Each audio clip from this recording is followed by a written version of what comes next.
Polisi menetapkan kekasih Tamara Tiasmara sebagai tersangka pembunuhan anak Tamara Tiasmara.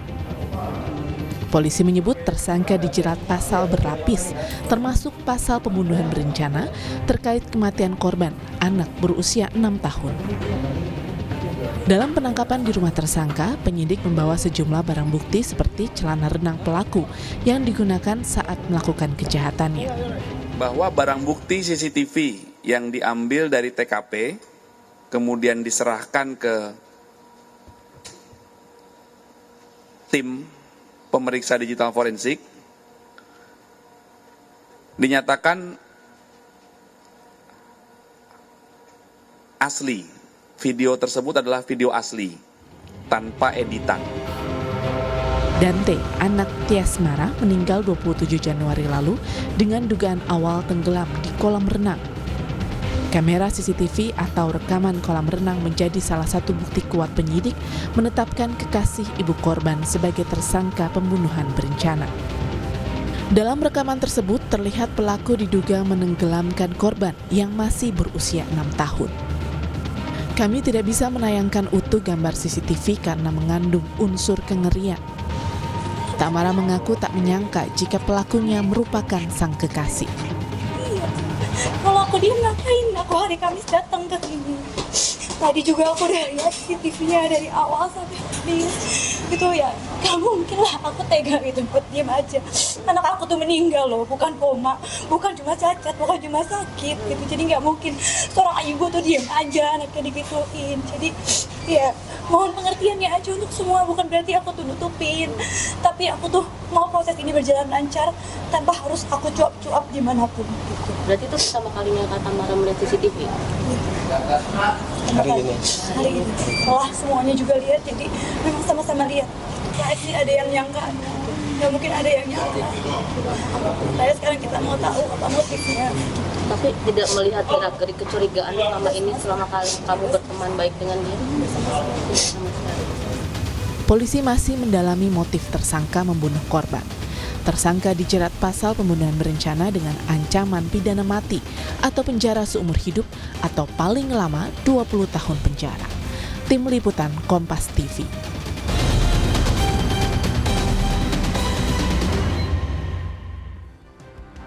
Lalu apa motif kasus dugaan pembunuhan berencana anak artis Tamara Tiasmara yang baru usia 6 tahun itu? Akankah ada tersangka lain? Kita kupas lebih dalam bersama Kabid Humas Polda Metro Jaya, Kombes Ade Ari Syam Indradi, dan kami juga masih terus berupaya untuk menghubungi kuasa hukum Tamara. Selamat malam, Pak Ade. Selamat malam, Mbak. Baik, Pak Ade, ada satu tersangka ditetapkan yaitu kekasih dari Tamara Tiasmara dalam kasus dugaan pembunuhan berencana ini. Bukti dan keterangan dari saksi apa yang akhirnya menjadikan YA sebagai tersangka? Seseorang yang ditetapkan sebagai tersangka itu didasari adanya bukti yang cukup yang telah dikumpulkan oleh penyidik. Ya. Proses penyelidikan, didalami apakah ada peristiwa pidana atau tidak, kemudian penyidik menyimpulkan ada dugaan peristiwa pidana, kemudian dilanjutkan dengan proses penyidikan. Ya, berdasarkan bukti yang cukup, kemarin penyidik Subdit Jatantras di Treskrim Polda Metro Jaya menetapkan saudara YA sebagai tersangka. Bukti-bukti apa saja itu, Pak Ade? Ya, bukti yang cukup itu adalah ada beberapa alat bukti pegang.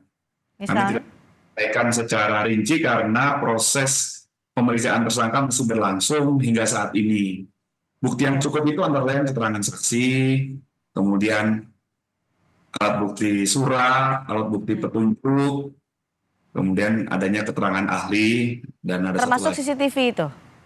CCTV merupakan salah satu barang bukti dalam proses pidana ini.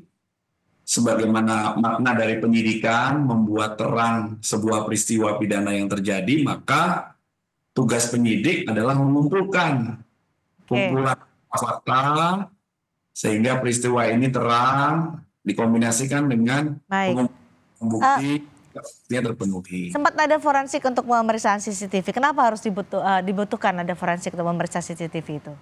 Betul. Metode penyidikan adalah metode yang seyogianya dilakukan secara ilmiah atau scientific crime investigation, ya. Barang bukti yang ada kemudian dibawa CCTV ya, dibawa ke laboratorium forensik untuk dilakukan digital forensik. Ya. Sudah kami sampaikan hasil pemeriksaan awal digital forensik terhadap CCTV yang telah diamankan itu dinyatakan videonya asli atau original. Tidak ada editan begitu ya? Editan, sehingga ini membuat penyidik semakin yakin berdasarkan hasil gelar perkara bahwa tersangka DA patut diduga YA ya, tersangka YA patut diduga atau disangka melakukan tindak pidana itu. Oke, di awal kan kematian Dante ini diduga karena tenggelam, tapi kemudian berubah menjadi ada dugaan pembunuhan atau dugaan ditenggelamkan. Bagaimana ini bisa berubah dari dugaan tewas karena tenggelam dan ditenggelamkan atau menjadi ditenggelamkan? Dari awal diterimanya laporan adanya seorang anak laki-laki yang meninggal, kemudian polisi mendatangi TKP, melakukan olah TKP, menginterogasi saksi-saksi yang ada di TKP, mengamankan barang bukti, kemudian meningkatkan proses yang menjadi penyidikan. Ini tentunya berdasarkan fakta. Jadi penyidikan itu tidak bisa berandai-andai. Nah, ini laporan dari siapa? Kemudian menjadi dugaan ditenggelamkan ini. Apakah dari ayah korban atau polisi sudah memiliki kecurigaan itu? Ya, dari awal laporan itu dibuat oleh polisi. Oke. Terkait peristiwa meninggalnya anak laki-laki, kemudian didalami, akhirnya dapat diungkap. Saat ini polisi dapat menetapkan saudara YA sebagai tersangka. Apa motifnya tersangka melakukan hal itu? Ya, untuk motif, karena pemeriksaan tersangka masih berlangsung, fakta-fakta masih dikumpulkan, sampai saat ini motifnya masih sedang dilakukan pendalaman oleh rekan-rekan penyidik. Belum ada keterangan awal dari tersangka? Masih diperiksa. Saat ini di Direktorat Reskrim masih berlangsung pemeriksaan tersangka. Oke, ini butuh jeda berapa hari sih sebenarnya Pak Adi dari kejadian itu terjadi, peristiwa itu terjadi dengan CCTV kemudian diperiksa oleh polisi? Ya, saat itu juga langsung dilakukan olah TKP dan di CCTV ya, hingga dilakukan penyitaan, pemeriksaan laboratoris, hingga terkumpul beberapa fakta. Ya. Jadi pemeriksaan itu dilakukan oleh polisi pada hari kejadian? Ya, 27 Januari itu ya? Dari awal sudah dilakukan kegiatan olah TKP, interogasi, mengambil TKP dan melakukan olah TKP ya. Baik, Pak Ade itu kan dari CCTV yang ada di lokasi itu tidak hanya korban dan tersangka, tapi ada satu lagi orang lain itu siapa? Ini juga menjadi pertanyaan, siapa orang itu dan apakah ia tahu juga apa yang terjadi pada saat itu? Baik, dalam sebuah peristiwa yang sedang didalami, tentunya siapapun yang mengetahui, mendengar dan melihat adanya sebuah peristiwa pidana itu memungkinkan untuk dilakukan pemeriksaan sebagai saksi, ya, buat terang peristiwa yang sedang didalami oleh penyidik. Oke, apakah nanti akan ada rencana untuk memeriksa kembali ibu korban? Tentunya nanti disesuaikan dengan perkembangan fakta-fakta yang ditemukan oleh penyidik, Mbak. Karena pemeriksaan terhadap saksi tidak menutup kemungkinan dilakukan berulang atau berkali-kali karena diperlukan keterangan-keterangan tambahan karena selalu dikombinasikan dengan keterangan saksi lainnya sehingga ceritanya menjadi utuh. Oke, untuk mencari motif ya dari tersangka ini apa saja sebenarnya dibutuhkan Pak Ade, karena kan tadi disebutkan bukti-bukti dan keterangan saksi sudah lengkap sehingga menjadikan YA sebagai tersangka. Kalau motif apalagi yang dibutuhkan oleh polisi? Ya, tentunya seperti yang kami sampaikan bahwa proses penyidikan ini seperti mengumpulkan sebuah puzzle ya, sehingga kabarnya menjadi utuh, ceritanya menjadi utuh. Ketika ada hal yang berbeda itu kemudian dikonfirmasi kembali, didalami kembali.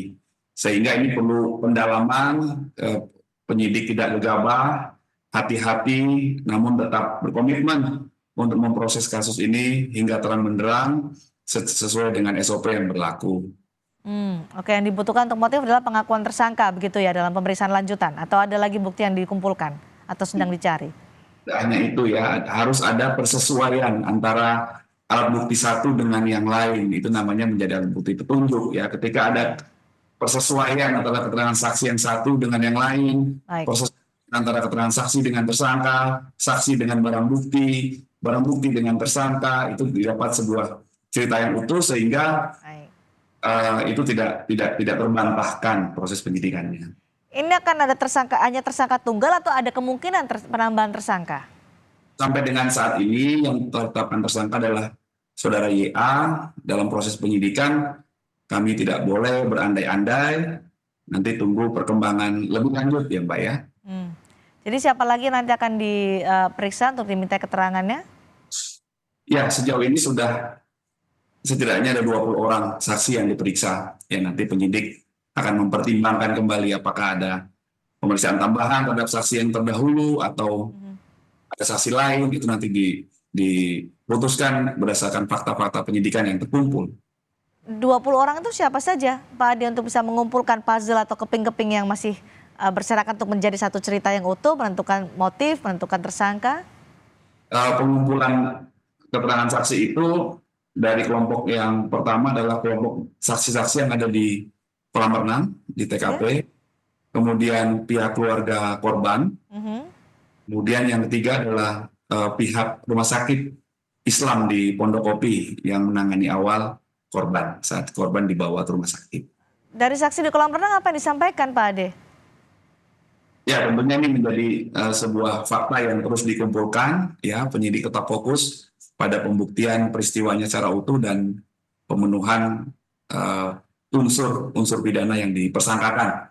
Perlu kami sampaikan bahwa berdasarkan hasil gelar perkara dan bukti yang cukup yang telah dikumpulkan penyidik, maka tersangka YA itu disangkakan telah diduga melakukan tindak pidana kekerasan terhadap anak sebagaimana diatur di pasal 76C Undang-Undang Anak dengan ancaman pidana maksimal 3 tahun 6 bulan, kemudian dilapis juga dengan pasal tentang pembunuhan yang diatur di 338 pasal 338 KUHP dengan ancaman pidana maksimal 15 tahun, kemudian dilapis juga dengan pasal pembunuhan berencana atau pasal 340 KUHP dengan ancaman pidana maksimal hukuman mati, penjara seumur hidup atau pidana kurungan maksimal 20 tahun, dan juga tetap dilapis dengan pasal pidana persangkaan awal yaitu 359 KUHP tentang peristiwa yang menyebabkan karena lalainya menyebabkan orang meninggal dunia. Pada saat peristiwa penenggelaman itu, dugaan penenggelaman itu, apakah tidak ada orang-orang lain yang mengetahui apa yang dilakukan oleh tersangka pada saat itu di kolam renang, atau hanya berdasar CCTV saja? Ya, nanti sekali lagi bahwa fakta itu di cross check, diuji satu sama lain ya, dari keterangan saksi yang satu dengan yang lain, keterangan saksi dengan tersangka, keterangan saksi dengan barang bukti, sehingga triangle of evidence dalam teori pembuktian itu bisa terpenuhi. Posisi ibu korban dalam kasus ini, Pak Ade, masih sebagai saksi ya?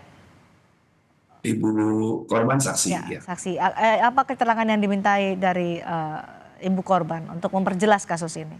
Ya, tentunya dari mulai sebelum korban datang hingga ibu korban menerima kabar dan lain sebagainya yang mendukung utuhnya peristiwa yang sedang didalami oleh penyidik. Baik. Setelah ditetapkan jadi tersangka, kapan polisi akan mengagendakan pemeriksaan tersangka untuk pertama kalinya? Sebagai tersangka adalah statusnya ya? Sudah berlangsung. Oh sudah? Sudah berlangsung ya. Saat ini masih berlangsung di Subdit Jatanras di Treskrim Polda Metro Jaya. Mohon waktu ya. Baik, terima kasih Pak Ade, Kombes Ade Ari Syam Indradi, Kabid Humas Polda Metro Jaya sudah berbagi informasi bersama kami di Sapa Indonesia Malam, dan kami terus berupaya untuk menghubungi kuasa hukum Thamara, namun hingga saat ini masih belum ada jawaban dari kuasa hukum Thamara Tiasmara. Sekali lagi terima kasih Pak Ade, selamat malam. Terima kasih, selamat malam Mbak. Saudara tetap